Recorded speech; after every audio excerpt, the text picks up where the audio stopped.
নমস্কার। নির্বাচন হবে, আইনশৃঙ্খলা বাহিনী অ্যাক্টিভ হলেই কাজ করছে, নির্বাচন নিয়ে কোনো সংশয় নেই।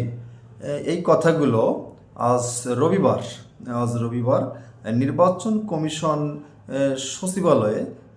সচিবালয়ে এক বৈঠক শেষে অর্থাৎ আইনশৃঙ্খলা পরিস্থিতি নিয়ে বর্তমান দেশের আইনশৃঙ্খলার পরিস্থিতি সংক্রান্ত স্বরাষ্ট্র মন্ত্রণালয়ের সিনিয়র সচিব সহ আইনশৃঙ্খলা রক্ষার্থে সংশ্লিষ্ট বাহিনীগুলোর প্রধানদের সঙ্গে এক বৈঠক শেষে ইসি এসব কথা বলেন যে নির্বাচন হবেই, আইনশৃঙ্খলা বাহিনী অ্যাক্টিভ হলেই কাজ করছে, নির্বাচন নিয়ে কোনো সংশয় নেই। অর্থাৎ তিনি স্পষ্ট বললেন সঠিক টাইমে নির্বাচন হবে, 2026 সালের 12ই ফেব্রুয়ারি নির্বাচন হবে, নির্বাচন বাতিলের কোনো সম্ভাবনা নেই এবং নির্বাচন নিয়ে কোনো সংশয় নেই। এ কথাগুলো তিনি স্পষ্ট বললেন, নির্বাচন হবেই।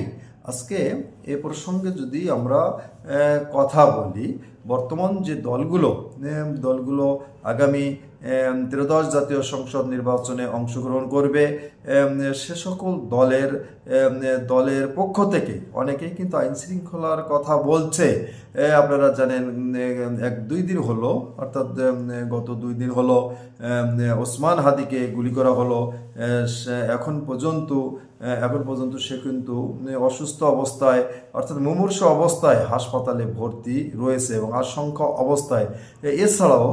এছাড়াও দেশের বিভিন্ন জায়গায় বিভিন্ন সময় হত্যা যার মতো অনেক ঘটনা ঘটছে এবং বর্তমান যে দলগুলো নির্বাচনে অংশগ্রহণ করছে অনেকেই বলছে নির্বাচনের উপযোগী পরিবেশ এখনও তৈরি হয়নি, অর্থাৎ আইনশৃঙ্খলার পরিস্থিতি ভালো না, আইনশৃঙ্খলার পরিস্থিতি আরও ভালো করতে হবে। ঠিক এই মুহূর্তে ইসি বললেন নির্বাচন সঠিক টাইমে হবে, নির্বাচন নিয়ে কোনো আশঙ্কা নেই এবং আইনশৃঙ্খলা বাহিনী অ্যাক্টিভলি কাজ করছে।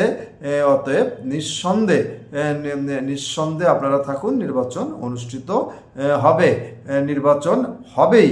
তো সব কিছু মিলে বর্তমান পরিস্থিতি, আইনশৃঙ্খলা পরিস্থিতি এবং নির্বাচনের উপযোগী পরিবেশ, আপনারা জানেন অন্তর্বর্তীকালীন সরকারের প্রধান ডক্টর মোহাম্মদ ইউনূস একাধিক সাক্ষাৎকারে তিনি বলেছেন সর্বশ্রেষ্ঠ নির্বাচন হবে, ইতিহাসের শ্রেষ্ঠ নির্বাচন হবে।